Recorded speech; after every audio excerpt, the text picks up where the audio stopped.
Real वर्ल्डमध्ये गेल्यावर मग depression, anxiety, competition. Learning spaces create करायला पाहिजे पालकांनी. सहज शिक्षण पद्धती अशी नाही. सहज शिक्षण म्हणजे जगणं आहे. अनस्कूलिंग आपण इम्प्लिमेंट करायला पाहिजे का नाही करायला पाहिजे? Hello, Namaste. The mind potential या मराठी पॉडकास्टमध्ये तुमचं स्वागत आहे. तुमचा होस्ट निखिल पगारे. आजचा जो टॉपिक आहे फार इंटरेस्टिंग टॉपिक आहे की मॉडर्न शिक्षण पद्धती जी आहे त्यातून आपण जे आत्ता शिकतो आहे, जी सगळ्या आपण पालक म्हणून आपण मॉडर्न शिक्षण पद्धतीमध्ये सगळ्यांना आपल्या मुलांना ज्या शिक्षण पद्धतीमध्ये बसवतो आहे याचं आणि जे सहज शिक्षण आहे किंवा आपले जे बेसिक जीवनमूल्य आहे याचा कुठेतरी विसर पडतो आहे का? आणि या विसर पडल्यामुळे या आपल्या मुलांच्या भवितव्यावर काय परिणाम होणार आहे फ्युचरमध्ये किंवा काय त्याच्यातून काय निभावणार आहे या गोष्टींमधून? तर आता हा सरळ आणि सोपा मुद्दा आहे की ज्या शिक्षण पद्धतीमध्ये आपण मुलांना घालतो आहे ते किती त्याला किती इम्पॉर्टन्स दिलं पाहिजे, किती आपण त्याकडे लक्ष दिलं पाहिजे. हे न करता सहज जीवन पद्धती किंवा सहज शिक्षण पद्धतीला ॲडॉप्शनला किंवा तुमच्या वागण्यामधून या गोष्टी मुलांना कशा शिकवता येतील या बेसिक टॉपिकवर आपण आज बोलणार आहे. आज आपल्याबरोबर आहेत रंजना बाजी मॅडम, ज्या एक्झिस्टेन्शियल नॉलेज फाउंडेशनच्या मेंबर्स आहेत आणि त्या आज आपल्याला या सहज जीवन शिक्षण पद्धती ज्या लहान मुलांमध्ये असतात, पहिल्यापासून असतात आणि त्या आपण त्याचा कसा त्याकडे लक्ष केंद्रित केले पाहिजे याबद्दल आपल्याला काही सांगणार आहे. वेलकम मॅडम, तुम्ही आलात शोमध्ये. तर काय जे सहज शिक्षण पद्धती म्हणजे नेमकं काय आहे? सहज शिक्षण पद्धती अशी नाही. सहज शिक्षण म्हणजे जगणं आहे.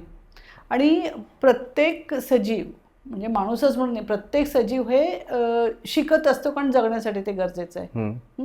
ह्या वंश सातत्य आणि या जगामध्ये तगून राहणं ह्या दोन गोष्टींसाठी माणूस जगत असतो खरं तर. म्हणजे ह्युमन कुठलंही सजीव.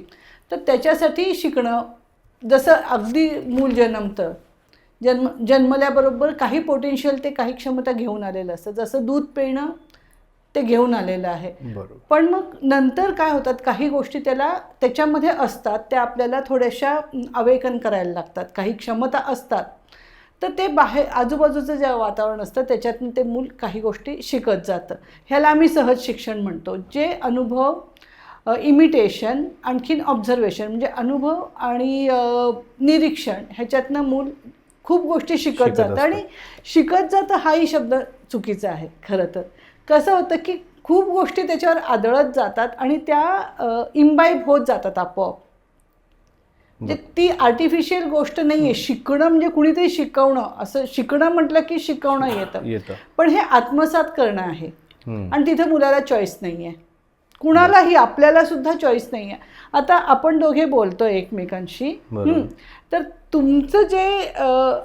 तुमची जी बुद्धी आहे, तुमचा जो मेंदू आहे तो मी जे बोलते ते बघतोय. पण त्याच वेळेला तुमचे जे काही तुमचे डोळे आहेत ते बघतायत की माझे हातवारे कसे असतील किंवा मी काय बोलते ते. म्हणजे सेन्सेस चालूच असतात आपले.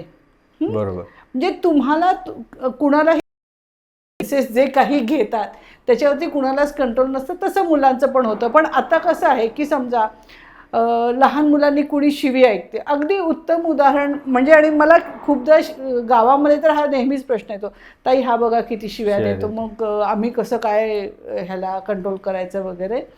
तर मूल काय आईच्या पोटातनं शिवी नाही शिकून आलं, हो की नाही? आजूबाजूच्या वातावरणामध्ये जे काही शब्द असतात ते मूल उचलतं. म्हणजे ते आत्मसात होतोच, त्याला कानावर आलं की ते ऐकतं. आणि शिवीची गंमत अशी आहे की शिवीचा जो शब्द मुलाला काही अर्थ कळत नाही आहे. पण जेव्हा आपण तो शब्द बोललो की आई वडील इरिटेट होतात, हे जेव्हा मुलाला कळतं तेव्हा मग जेव्हा त्याला इरिटेट करायचं असतं तेव्हा ते शिवीचा तो पर्टिक्युलर शब्द वापरायला लागतो. असं मग शिवीची सुरुवात होते. आई वडिलांनी रिॲक्ट नाही केलं तर कदाचित ते मूल विसरूनही जाईल तो शब्द. म्हणजे असं ते चांगलं वाईट काही त्याला नाही आहे. सगळ्या गोष्टी मुलांच्यावरती जातात, आतमध्ये जातात आणि मूल ते तसं वागायला लागतं. अशी या सहजरित्या जे आपण मुलांना शिकवतो किंवा शिकवणं नाही म्हणेल मी, की आपण जे सगळं आत्मसात करतो ते मुलं बघत असतात, त्यातनं शिकत असतात.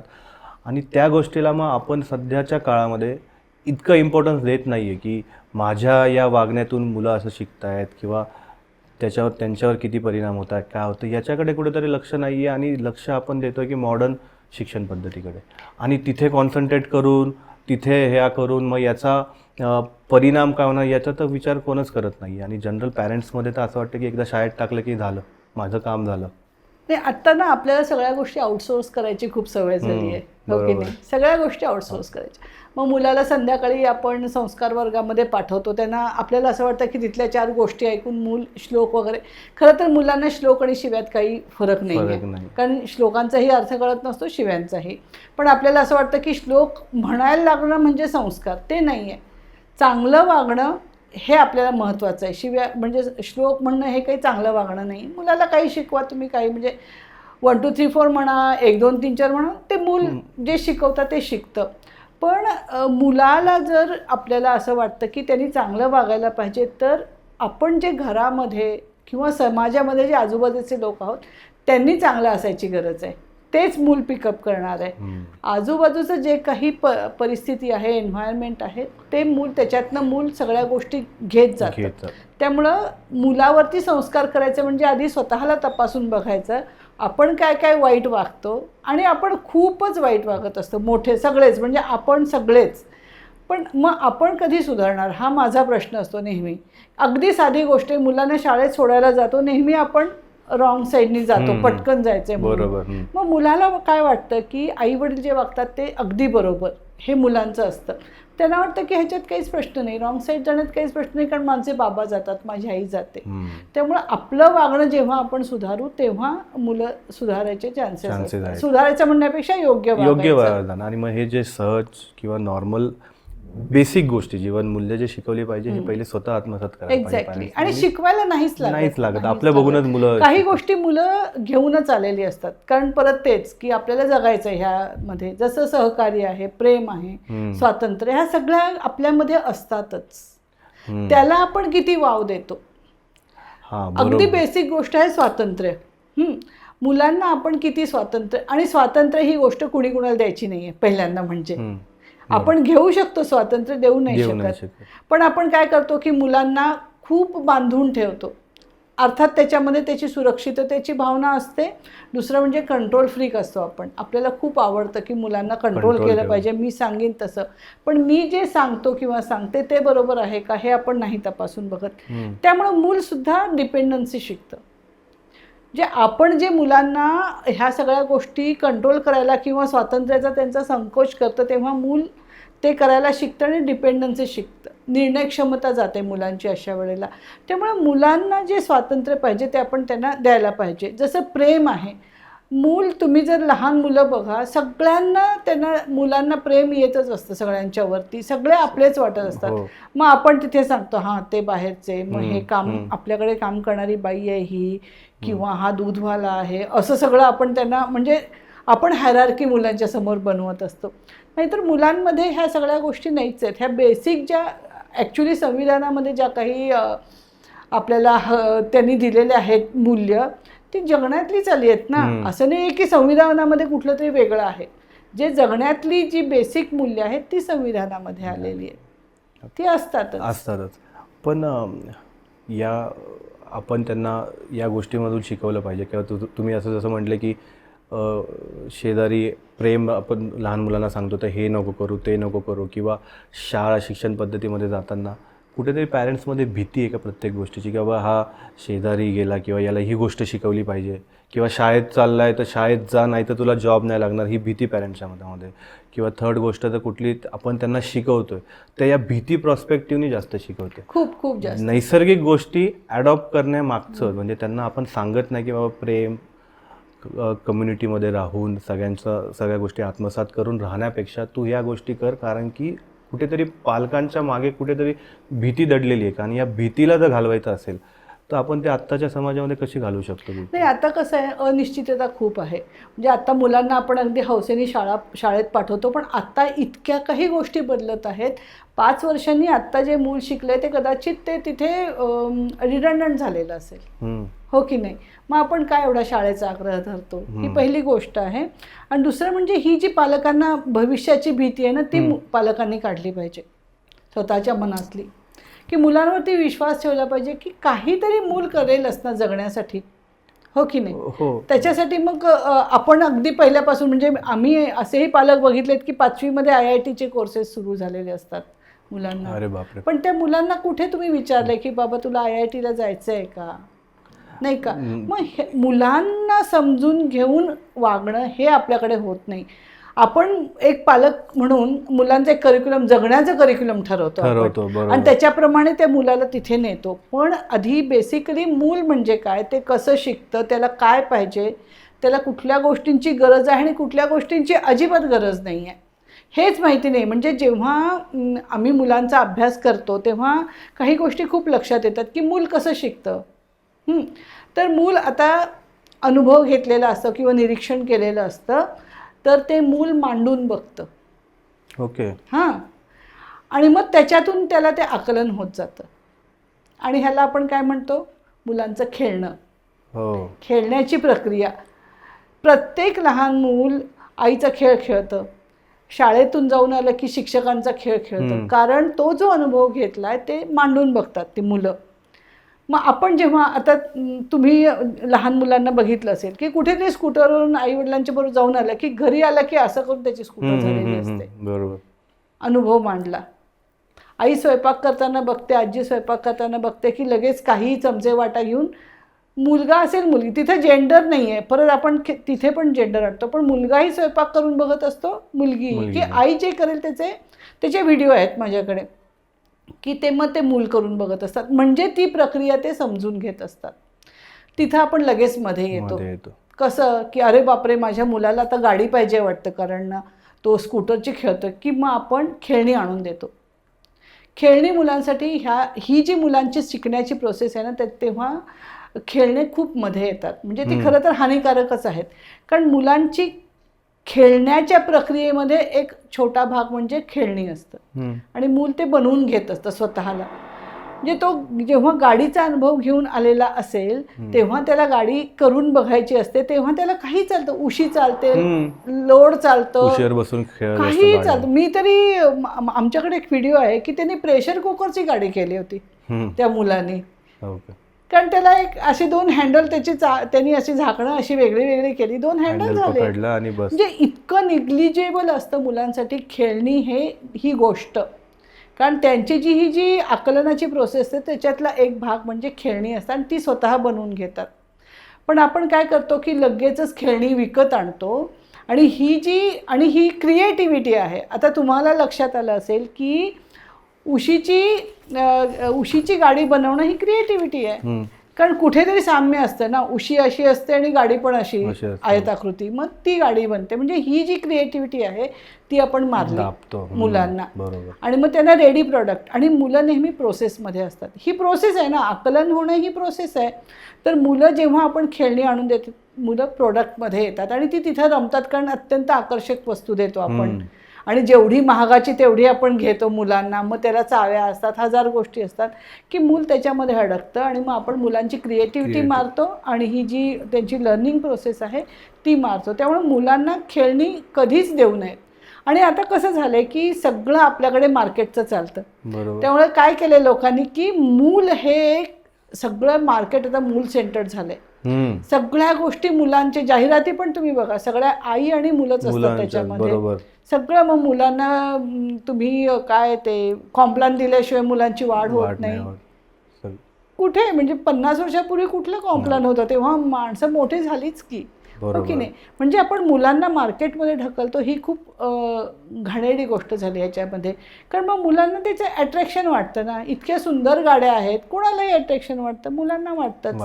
त्यामुळे ह्याच्यातनं आपण मुलांना आणखीन एक घाणेरड्या मार्केटमध्ये पण नेतोय. जी सेल्फ लर्निंग प्रोसेस असते लहान मुलांमध्ये ती खूप चांगली असते की जे स्वतः ॲडॉप्ट करतात. इवन लहान बालक असू द्या किंवा 10 वर्षाचा मुलगा असू द्या, 12 वर्षाचा, तो ऑब्झर्व करतो, बाहेर खाली जातो, मुलांमध्ये जातो. सेल्फ लर्निंग प्रोसेसला आपण पॅरेंट्स म्हणून कुठेतरी दाबून टाकतो की हे नको करू, ते नको करू, तू असं नाही केलं पाहिजे, तू तसं कर. आणि याच्या मागे सगळ्या पॅरेंट्सची दडलेलं असतो ते भीती. पण या सगळं करताना ॲज अ पॅरेंट्स म्हणून सेल्फ लर्निंग म्हणून त्या गोष्टीला कुठल्या लेवलपर्यंत आपण प्रोत्साहन दिलं पाहिजे, की तू एखादा म्हणतो आहे की नाही बाबा मी जाऊन मला स्विमिंग शिकायचं आहे ना, तर मी असं असं करतो, तसं करतो, माझ्याप्रमाणे करतो. पण आपल्याला असं वाटतं नको, मग तिथे ही रिस्क आहे, अशी रिस्क आहे, या सगळ्या फॅक्टर्स त्याच्यामध्ये ॲड होत जातात. पण सेल्फ लर्निंगसारखं लर्निंग कुठेच नाही. जसं आपण आत्ता बोलवतो की खेळण्यांमधून तो शिकतो, गाड्या बनवतो, हे करतो. लहान मुलं पण, इवन 10 वर्षाची मुलं पण, त्याला उद्या सायकल दिली तर तो खालून 2 दिवसात म्हणून मम्मी पप्पा मी शिकलो सायकल, मला सायकल येते. तर सेल्फ लर्निंगला दाबण्यामागचं जे पालकांचं जे मी म्हणेल त्यांचा अट्टहास नाही आहे, पण त्याच्यामागे काहीतरी कारण आहे, भीती असू दे किंवा कुठं असू दे. तर ते कुठेतरी निग्लेक्ट करता येईल का आपल्याला पालकांच्या ह्याच्यामध्ये? कसं आहे की मुलांवरती विश्वास ठेवायला पाहिजे. सगळ्यात मोठी गोष्ट म्हणजे मुलांवरती विश्वास ठेवायला पाहिजे. आणि प्रत्येक सजीव जसं स्वतःच्या सुरक्षिततेची काळजी घेत असतो, तसं प्रत्येक मुलंही स्वतःला सुरक्षित ठेवत असतं. बरोबर. स्वतः तुम्ही जर बघितलं, जेव्हा मुलांना आपण काही इन्स्ट्रक्शन दिलेल्या नसतात, तेव्हा मूल पटकन 5व्या पायरीवरनं उडी नाही मारणार. लहान मूल त्याआधी पहिल्या पायरीवर जाईल, तिथून ट्राय करेल. तिथं जेव्हा त्याला असं वाटतं की आता मी कम्फर्टेबल आहे, मग ते 2ऱ्या पायरीवर चढेल. असं मूल स्वतःला सुरक्षित ठेवूनच सगळ्या गोष्टी करतात. पण जेव्हा पालक आता इथून उडी मार, मी तुला पकडतो, असे खूप पालक मुलांबरोबर खेळत असतात, तर दरवेळेला इतकं ते पकडत असतात की ते पडण्यामध्ये भीती आहे हे मुलांना नंतर कळेन असं होतं. त्यामुळं मूल शिकत असतं तेव्हा आपण मध्ये न येणं, ह्या सगळ्या ज्या गोष्टी आहेत मूल स्वतःच शिकत असतं, कारण ते मेकॅनिझम आहे त्याच्यामध्ये. तर तेव्हा आपण मध्ये न येणं आणि सुरक्षितता बघणं आहेच, सुरक्षितता बघणं आहेच, पण त्याचा खूप बाऊ नाही करायचा. बरोबर. पण या सेल्फ लर्निंगला आपण जर त्यांच्यावर विश्वास ठेवायचा, हा मुद्दा मला तर पटला, पण त्याच्या मागे वेरियस फॅक्टर्स आहेत की टी व्हीमधून काहीतरी ते शिकतायत, टी व्हीमध्ये स्टंट्स दाखवत आहेत, मग मी इथून उडी मारू शकतो 5व्या, हा कॉन्फिडन्स. टी व्ही, बरोबर, टी व्ही एक फॅक्टर आहे. किंवा सेकंड काय की तेव्हा स्कूलिंग मध्ये जातात किंवा एका कम्युनिटीमध्ये येतात, तेव्हा जो दुसरा त्याचा जो सवंगडी असेल, मित्र असेल, त्याच्या मनामध्ये त्या 5व्या जिन्यावरनं उडी मारण्याची किंवा कॉन्सेप्ट असेल. समजा 7वी 8वीतला पोरगा आहे, फर्स्ट स्टँडर्डचा मुलगा आहे, तर बाजूचे जे फॅक्टर्स आहेत त्याच्यावर पण ते टी व्हीचे परिणाम झाले असतील किंवा काहीतरी. या गोष्टी आत्ता सध्या ॲड झालेल्या आहेत. त्याच्यामुळे त्यांच्यावर विश्वास किती आणि किती पट दाखवायचा, हा जरा आता पालक म्हणून फारच क्रिटिकल गोष्ट आहे की कशा कुठल्या याच्यावर बेसवर बसायचं. आणि प्रत्येक फेजमध्ये वयाच्या विश्वासाची डेफिनेशन चेंज होते. जेव्हा 12-13 वर्षाचा मुलगा म्हणतो मी नाईट आऊटला जातोय, मित्रांच्या घरी झोपणार आहे, तेव्हा विश्वास दाखवला, पण मग तिकडे जाऊन तो त्याच्यात तुम्ही जर पहिल्या दिवसापासून मुलांवरती विश्वास दाखवला ना, तर तो इतका छान बिल्डअप होतो की 13व्या वर्षी मूल असं नाही वागणार. आणि कसं आहे की मुलांशी संवाद करण्याचं खूप मोठी गरज असते, ते आपल्याकडे होत नाही. आपल्याकडे कसं होतं की आई वडील अत्यंत गडबडीत असतात नेहमीच. मग सकाळी सगळ्यांनी गडबड करत, ह्यांनी शाळेत जायचं, त्यांनी ऑफिसला जायचं, मग संध्याकाळी एकमेकांना भेटतात. मुलं जरी 3 वाजता घरी आली तरी सुद्धा आई वडील संध्याकाळी भेटतात. मग त्यांचे स्वतःचे काही कामं राहिलेली असतात, मुलांचे होमवर्क राहिलेले असतात. मग आधी तो ताण असतो की तुझा होमवर्क झाला नाही आहे, किंवा मग तू काय काय काम केलं, मग माझी काही कामं राहिली, मग मी परत रूम बंद करून माझं ऑफिसचं काम कंटिन्यू करते किंवा करतो. तर ह्याच्यामध्ये मुलांशी संवाद नाही होत. मुलांशी अगदी पहिल्या वर्षाच्या मुलाला सुद्धा कळत असतं, त्यांच्याशी आपण संवाद साधले पाहिजेत आणि बेसिक गोष्टी बोलल्या पाहिजेत.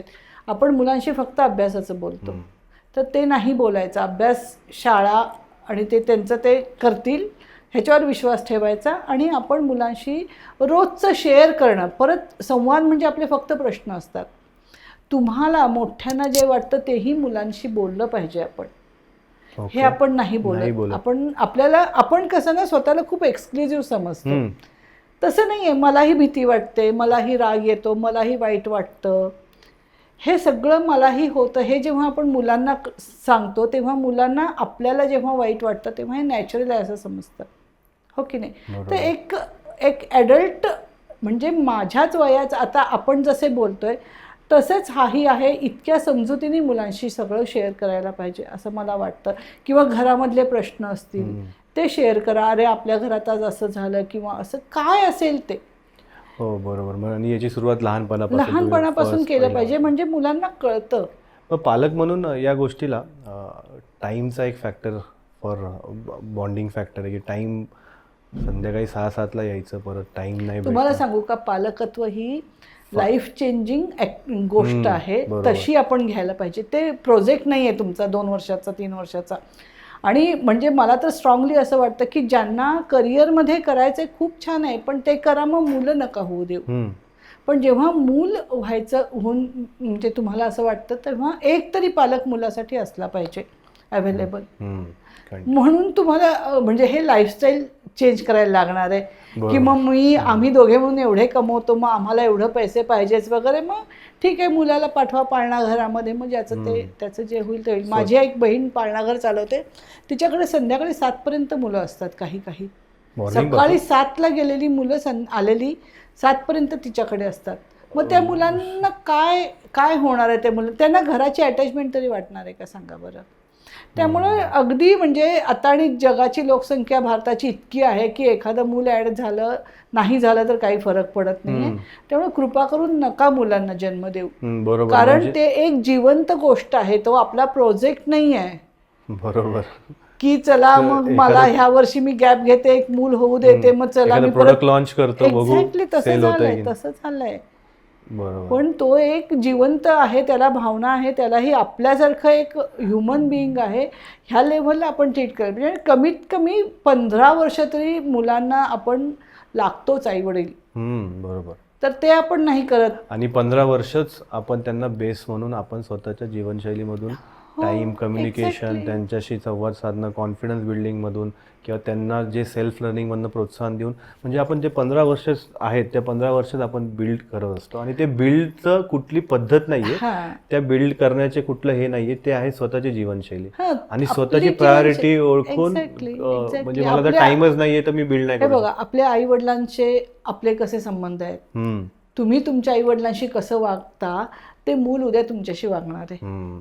नवरा बायको एकमेकांमध्ये काय बोलतात, त्यांचे कसं. आणि मूल, मी नेहमी म्हणते की मूल हे अत्यंत हुशार CCTV आहे. त्याला पलीकडचं पण दिसतं जे नॉर्मल दिसणार नाही. म्हणजे तुम्ही न बोलता पण ते बॉडी लँग्वेज त्याला कळत असते, ताण कळत असतो.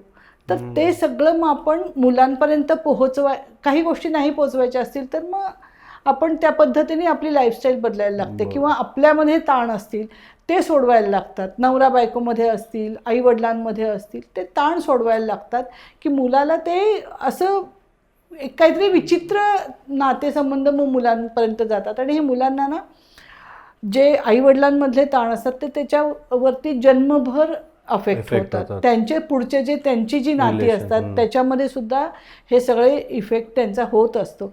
त्यामुळे मुलांशी वागताना ना आपण आधी स्वतःला सरळ करून घ्यायला पाहिजे मोठ्यांनी, आणि मग आपण मुलाला इन शॉर्ट सगळा जर पाया बघितला, तुम्ही शिक्षण कोणत्या स्कूलिंगला टाकताय, कुठे करतायत, काय करताय, याच्यापेक्षा बेसिक घरातून वातावरण, घरातली जीवनशैली, तुमचं घरात असलेलं एकमेकांबद्दलचं वातावरण, नवरा बायकोंचं, आई वडिलांचं, या वातावरणातून मुलं जे शिकतात तिथेच त्यांच्या पुढच्या जीवनाचा बेस तयार होतो.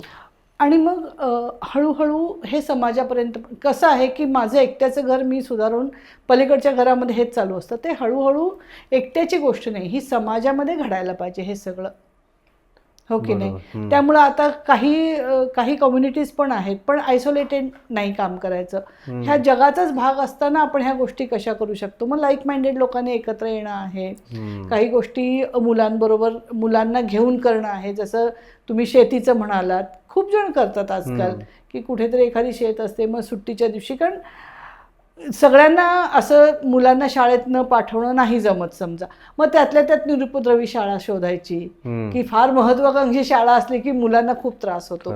मग साध्या शाळा किंवा लर्निंग स्पेसेस क्रिएट करायला पाहिजे पालकांनी. खरं तर ह्यूज शाळा हे मुलांना नाहीच चांगलं, कारण तिथे इतकी मोठी बिल्डिंग्स आणि एवढा मोठा नंबर असतो की मग मुलं त्याच्यातनं हरवत जातात, हो की नाही. त्यामुळे छोट्या छोट्या लर्निंग स्पेसेस असावेत असं मला नेहमी वाटतं की 100 पेक्षा जास्त मुलं एका लर्निंग स्पेसमध्ये असू नये. आणि ते आत्ताच्या कमर्शियल जगामध्ये तर अवघड आहे की तुम्ही आहेत ना. आहेत आणि त्याच्यामध्ये घालायला उलट निगेटिव्ह माइंड झालंय की बाबा हे चांगलं असेल नसेल, बट इन शॉर्ट ते चांगलं आहे. बरं, माझा एक प्रश्न होता की जर एवढं शिक्षण आपण मॉडर्न शिक्षण पद्धतीला सपोज त्याच्यातून जर होणारे फायदे फारसे ॲज कम्पेअर टू तुमच्या जीवनशैली किंवा पॅरेंटिंग्समध्ये जर दडलेले आहेत, तर मग अनस्कूलिंग आपण इम्प्लिमेंट करायला पाहिजे का नाही करायला पाहिजे मुलांमध्ये? हा फारच सब्जेक्टिव्ह विषय प्रत्येक. अनस्कूलिंगचं कसं आहे की एक पेरेंट त्याच्यामध्ये अडकणार आहे पूर्ण. मग ह्याची आपली तयारी आहे का? किंवा कसं होतं की मग स्कूलिंग म्हणजे तुम्ही नक्की काय करणार आहे? तो पण एक परत जर तुम्ही घरामध्ये त्याला पुस्तकं शिकवत असाल, ट्युशन लावत असाल, त्याच्याविषयी शाळेत पाठवा ना. म्हणजे ही संकल्पना पहिले क्लिअर करायची. हा, स्वतःला क्लॅरिटी पाहिजे. कारण कसं होतं की आम्ही नेहमी म्हणतो की शाळेतून आल्यावर मुलाला एक पालक तरी असतो की बाबा शाळेत शिक्षकांनी असं केलं तसं केलं, जरा 4 गोष्टी सांगायला. तुम्हीच जर शिक्षक झाला तर मुलांनी कुठे जायचं? बरोबर. त्यामुळे म्हणजे त्या अनस्कूलिंगची क्लॅरिटी आली पाहिजे की जगण्याचा एक भाग म्हणजे ते मूल असलं पाहिजे. पण आता तुम्हाला गंमत सांगते की घरामध्ये काय घडतं की ज्याच्यातनं मूल शिकेल. आत्ताच्या मॉडर्न घरामध्ये काय प्रोसेसेस चालतात? मूल प्रोसेसमधून शिकतं, हो की नाही? मॉडर्न घरामध्ये काय प्रोसेसेस चालतात? जस्ट इमॅजिन करा, एक घर आहे आत्ताचं, शहरातलं म्हणते मी, गावामध्ये तर सुंदर काय काय चालू असतं. शहरातलं आहे, सकाळी आईवडील उठतात, नंतर मग काय त्यांचं ब्रेकफास्ट वगैरे होतं. मुलाच्या दृष्टीने बघा ही प्रोसेस. हां, तर ब्रेकफास्ट वगैरे होतो, मग आईवडील ऑफिसला जातात दोघे बॅगा घेऊन. मूल जातं शाळेत किंवा ह्याच्यात पाळणाघरामध्ये जातं. मग कुणीतरी बाई येते, त्या दरम्यान ती स्वयंपाक करून जाते. तिचं चालू असतं स्वयंपाकघरात. आई वडील फिरकत पण नाहीत, बरोबर. म्हणजे मुलंही अर्थात तिकडे जात नाही. मग परत संध्याकाळी सगळे येतात. मग तिथे काय घडतं? परत सेम प्रोसेस. म्हणजे मूल ह्याच्यातनं काय शिकणार? बरोबर. मी आता तुम्ही सांगितलं, मी त्या अँगलने मी लहान मुलं यांनी बघितलं, तर काही चालूच नाही घरात, काहीच नाहीये. त्यासाठी मुलांबरोबर तुम्ही मुलाला शाळेत घाला न घाला, मुलांबरोबर खूप गोष्टी घरात करायला पाहिजे. साध्या साध्या गोष्टी आहेत. स्वयंपाक करणे, त्याच्यामध्ये मुलाला इन्क्लूड करणे, भाजी चिरणे. मुलांना व्यवस्थित सुऱ्या हाताळता येतात.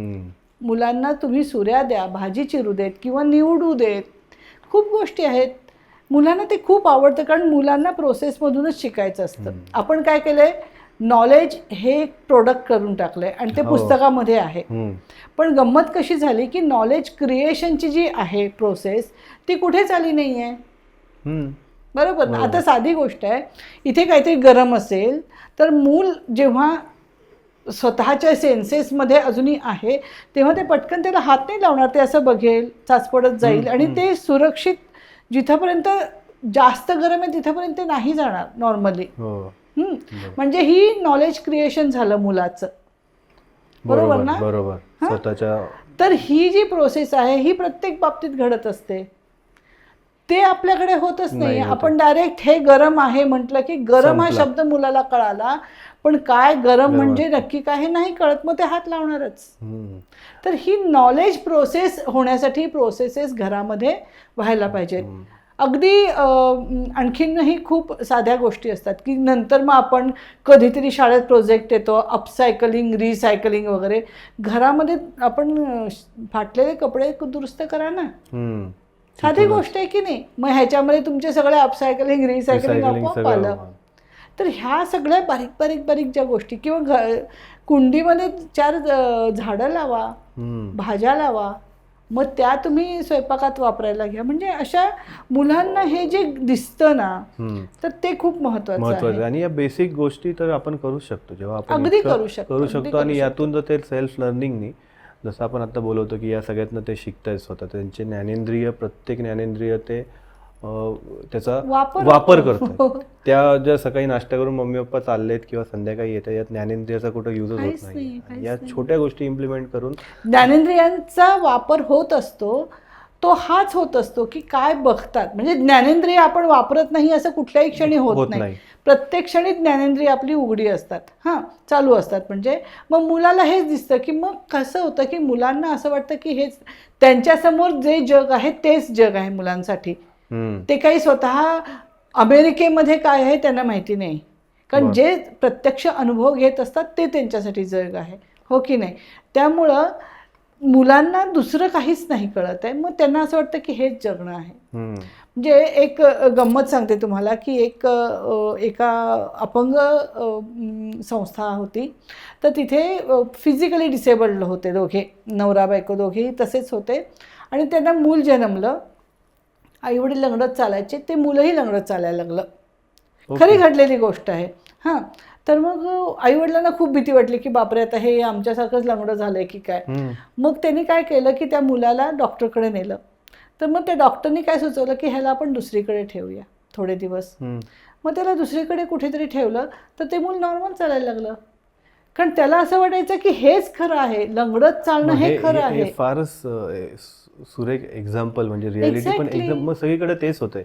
आपण आई वडील म्हणून जे दिसतोय आणि तेच लंगडपणाचा जो खोटा आहे तोच मुलं पुढे फॉरवर्ड करतात. नाही, आणि हे खरंच ते आई वडील लंगडतात, कारण त्यांना प्रश्नच आहे, पण मुलाला असं वाटलं असंच चालायचं असतं. हो की नाही. नाही, मग खरंच जो जनरल सेन्समध्ये पालकांमध्ये जी लाईफस्टाईल आपण करतोय, आपण पण एक काय म्हणेल की एक फॅक्टर घेऊनच चालतोय, निगेटिव्ह फॅक्टर, की आपली लाईफस्टाईल जर चुकीची असेल आणि ते मग मुलं अडॉप्ट करतायत आणि मग तो आयुष्यभर तो इन शॉर्ट तो लंगडत चालणार आहे. तुम्हाला एक गोष्ट सांगते की आत्ताच्या जनरेशनमध्ये मी आमच्या घरात बघितलीत लहान लहान मुलं, कुणालाही इंडियन टॉयलेटमध्ये जाता येत नाही. इतकी बेसिक गोष्ट आहे. नाही म्हणतात आम्हाला जमत इंडियन टॉयलेटमध्ये, जे सगळ्यात आरोग्यदायक आहे इंडियन टॉयलेटमध्ये जाणं. तर इतकं आपण मुलांना डिसेबल करून ठेवतोय, इतकं डिसेबल. म्हणजे आपल्या ह्या ज्या सुविधा आपण ज्या मुलांना दिल्या आहेत, किंवा घरात आता मी खूप अशा घरातून, आणि कसं की एक अँटेना तयार झाला आहे माझं पण, की दिसतं लगेच की जिथे खूप कामवाले असतात की मुलांना फक्त ऑर्डर सोडणे एकच येतं, स्वतः काही नाही करत ते. कारण त्यांना असं वाटतं की असंच जग असतं की कुणीतरी येतं, आपली कामं करतं आणि जातं. पण मग जेव्हा तुम्ही मग नंतर कधीतरी एक इंजिनियर झाले की हे अमेरिकेला जायला निघतात, तेव्हा कुठे स्वयंपाक येत असतो, तेव्हा समजतं नाही. तर हे सगळं पहिल्यापासून मुलांना रुजवायला पाहिजे. वातावरण तसं असलं पाहिजे की सुईदोरा हाताळतायत. 30व्या वर्षी आमच्या घरातला एक मुलगा विचारता बटन कसं लावायचं असतं. 30व्या वर्षी इंजिनियर असलेला मुलगा एकदा माझ्या नवऱ्यालाच विचारत होता, बटन कसं लावायचं. तर मग ह्या गोष्टी लहानपणापासून मुलांना आल्या पाहिजेत सगळ्या गोष्टी. म्हणजे ह्याच्यामध्ये काय तू उद्या बटन लावायचं काम करणार आहेस नाही, पण ह्या सगळ्या लाईफ स्किल्स आहेत. लाईफ स्किल्स असलं पाहिजे. स्वतःचं अन्न शिजवता आलं पाहिजे, स्वतःचा स्वयंपाक करून घेता आला पाहिजे. लाईफ स्किल्स आहेत. तुम्हाला शिकवतच नाही. आणि नाहीच आपल्या शिक्षण पद्धतीत कुठे आहे. शिक्षण पद्धतीत नाही, किंवा आपण घरामध्ये याला इम्पॉर्टंट नाही देत. आपण म्हणतो किती सब्जेक्टचा अभ्यास झालाय, आज जॉग्राफी केलंय, किती सब्जेक्ट बाकी. आणि कमीपणा वाटतो. स्वयंपाक मुली स्वयंपाक करतात हे आजकाल लोकांना कमीपणा वाटतो. काय स्वयंपाक काय करेलच असं नाही ना. लाईफ स्किल जगण्यासाठी ज्या काही गोष्टी आवश्यक आहेत त्या आपल्याला आल्याच पाहिजे. जसं चालता आलंच पाहिजे, बोलता आलंच पाहिजे, त्या बेसिक लाईफ स्किलच्या गोष्टी केल्या पाहिजे. आपण ज्या सगळ्या या गोष्टी आपल्यापासून जे मुलांना शिकवणार आहेत किंवा ज्या घडवणार आहेत, शिक्षण पद्धती सोडून जनरिक शिक्षण तर समजा ते शिकतीलच, पण आत्ता जे तुम्ही सांगितलं की त्यांचा सेल्फ कॉन्फिडन्स, सेल्फ लर्निंग, या गोष्टी जशा बिल्ड होत जातात आणि उद्या जेव्हा रिअल जगामध्ये आपण जाणार आहेत, आपली मुलं जेव्हा जातील, त्याचा जो फायदा त्यांना होणार आहे या गोष्टींमुळे, आणि या गोष्टी नाही शिकवल्या आणि IIT-IIM शिकून किंवा चांगली डिग्री घेऊन, इंजिनिअरिंग डिग्री घेऊन, या गोष्टी न शिकलेला मुलगा जेव्हा जाणार आहे, रिअल टाईम जेव्हा फेस करणार आहे, तेव्हा मग सगळ्या या गोष्टींचा हे होऊन जातं की अरे सगळं आहे, पण मग काय होतंय, सगळ्या आपल्या मुलांचं आयुष्याचं हे झालंय. नाही, आपण काय शिकवलंय शिक्षण पद्धतीमध्ये, आपण काय शिकवलंय, सतत कॉम्पिटिशन करत राहा. हे सगळ्यात आपण मूल्यच बदलली आहेत आता. सतत कॉम्पिटिशन म्हणजे काय, तुझ्या वर्गात 50 मुलं असतील तर त्यांना तू मागे टाक आणि तू पहिला ये. पण ॲज अ पॅरेंट्स म्हणून आपण तेच करतोय. पण त्याच्यामुळे आपण एक अस्वस्थता मुलांमध्ये निर्माण करतो. आता कोटामध्ये किती आत्महत्या होतात रोज, आठवड्याला एक तरी बातमी असते कोटामधल्या आत्महत्येची. का असते? काय इतकी कॉम्पिटिशन करायला लागते. जगामध्ये सगळ्यांसाठी जागा आहे, हो की नाही. मग एवढी कॉम्पिटिशन, कारण त्या मुलाला आतून वाटून त्याला करिअर निवडू देत की. आपण 5वीच्या वर्गात मुलं आपली 5वी 6वीत असताना का त्यांची करिअर निवडतो? त्याला नसेल ते शिकायचं ना. आपल्या ज्या इन्स्पिरेशन्स असतील, आपल्या काही मला व्हायचं होतं पण मला जमलं नाही म्हणून माझ्या मुलांनी कशाला, मुलाला जे व्हायला पाहिजे ते करू देत ना. म्हणजे हे जे आपले ज्या चुकलेल्या गाड्या असतात त्या सगळ्या मुलांनी पकडायला पाहिजे असं जे पालकांचं आहे ना ते खूप चुकीचं आहे. आणि करिअर हे फक्त त्याच्यातच नसतं ना. बरोबर. किती करिअरच्या वाटा आहेत आजकाल. आपल्याला माहिती असणार नाही आहे की 15 वर्षांनी काय काय करिअर असणार आहेत. जसं आता तुम्ही जे सांगितलं की लहान मुलगा म्हणून बघ की घरात काय चालू आहे, तसं आत्ता आपण जे बोलतोय ते लहान मुलगा म्हणून जर मी बघितलं तर मी म्हणून माझ्यावर किती अन्याय चालू आहे. मला शाळेत पाठवलं जाते, मला एक साच्यामध्ये बसून एका मिशनला पाठवलंय, Exactly. मग मला जायचं आहे. आणि मग मी जेव्हा रिअल वर्ल्डमध्ये जाणार तेव्हा मग जे आत्ता होतंच की रिअल वर्ल्डमध्ये गेल्यावर मग डिप्रेशन, एन्झायटी, कॉम्पिटिशन या गोष्टी मग ॲडॉप्ट होऊन येतात अगदी मग येतात. आपण तेव्हा ॲज अ पॅरेंट्स म्हणून म्हातारे झालेलो असतो. आपण काही करू शकत नाही या आणि गोष्टी. परत पुढच्या पिढीवरती ते Same संस्कार repeat होतात. होतात. म्हणजे आपल्या मुलांची मुलं जेव्हा येतील तेव्हा ते हेच कॅरी फॉरवर्ड करणार forward होतात, आहेत. बरोबर. त्यामुळं एक समाधान, एक कंटेनमेंट नावाचे एक शब्द आहे, समाधानी असणं, हो, हे आपल्याकडे कुठे शिकवलं जात शिकवलं नाही. नाही जात. सगळ्यात महत्त्वाचं आहे की समाधानी आहे त्या परिस्थितीत समाधानी असणं ही पहिली गोष्ट आहे. नंतर मग तुम्ही नेक्स्ट स्टेजला जाऊ शकता ना.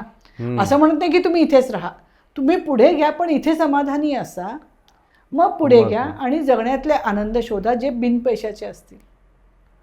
जगण्यातले आनंद सुद्धा आता आपण पैशाने मोजतोय की कुठेतरी ट्रिपला गेलं तरच मला आनंद मिळणार आहे, किंवा काहीतरी नवीन कपडे घेतले, नवीन गॅजेट घेतलं तरच मला आनंद मिळणार आहे.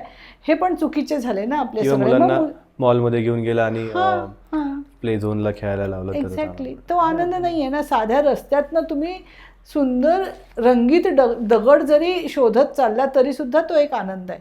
पण तो आधी आपण अनुभवायला पाहिजे मोठ्यांनी, म्हणजे तो मुलांपर्यंत पोहोचेल. म्हणजे मला वाटतं की जे पालक आहेत त्यांच्यासाठी पहिले शाळा चालू केली पाहिजे की 2 तास 1 तास तरी ॲटलिस्ट, आणि मग त्याचे इफेक्ट नाही कंडिशनिंग झालंय. म्हणजे आम्ही असं कधीच म्हणत नाही की पालक दोषी आहेत. पालकांना हे कंडिशनिंग झालेलं आहे. तर मग त्याच्यातनं आपण कसं बाहेर पडू, स्वतःकडे कसं बघू. मुलांना काहीतरी तुम्ही संस्कार वगैरे करायच्या आधी स्वतःकडे बघा की मग माझे काय प्रॉब्लेम्स आहेत, मला का राग येतो, मला का वाईट वाटतं, मला का भीती वाटते. तुम्ही मगाशी भीतीचं म्हण, मला का भीती वाटते की माझ्या मुलाचं काहीतरी होईल. हे आपण सतत स्वतःला प्रश्न विचारले पाहिजेत. मग आपल्यामध्ये क्लॅरिटी येते. इतकं जग वाईट नाही आहे जेवढं आपण समजतो. ही क्लॅरिटी पण आपल्या पॅरेंट्सनी समजा दिली नसेल, किंवा आपण ॲज अ पालक म्हणून आपल्याला नसेल, किंवा तितका विचार करण्याचा टाईमच नाही आहे. संध्याकाळी 6-7ला आलं तर या गोष्टीपासून आत्ता आपण जे केलं की आपण मुलांना असं करू तसं करू, पण ह्या गोष्टींचा विचार करून ते आत्मसात करण्यासाठीचा जो टाईम, किंवा जे पालक म्हणून सेल्फ लर्निंग केलं पाहिजे, याच्यासाठी मला असं वाटतं की काहीतरी प्लॅटफॉर्म पाहिजे, काहीतरी पाहिजे.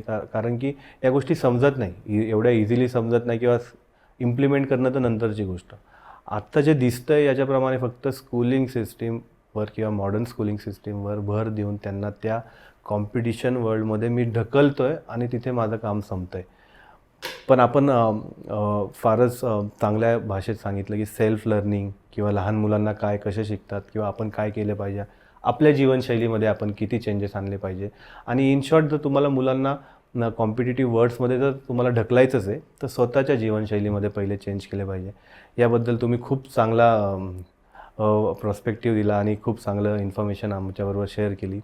थँक्यू. आणि आज आमच्या या द माइंड पोटेन्शियल पॉडकास्टमध्ये तुम्ही आले, खरंच धन्यवाद. आणि खूप मला ॲज अ पॅरेंट्स, माझी मुलगी 1.5 वर्षाची आहे, तर या गोष्टीला मी खूपच पहिले माझा थोडा वेगळा हे होता आणि आत्ता थोडा प्रॉस्पेक्टिव्ह वेगळा झाला आहे. आणि खरंच धन्यवाद. आणि ह्या सगळ्या व्ह्युअर्सला आमच्या हे सगळं नॉलेज किंवा इन्फॉर्मेशन काहीतरी आत्मसात करून काहीतरी फरक पडेल असं मी आशा बाळगतो. थँक्यू.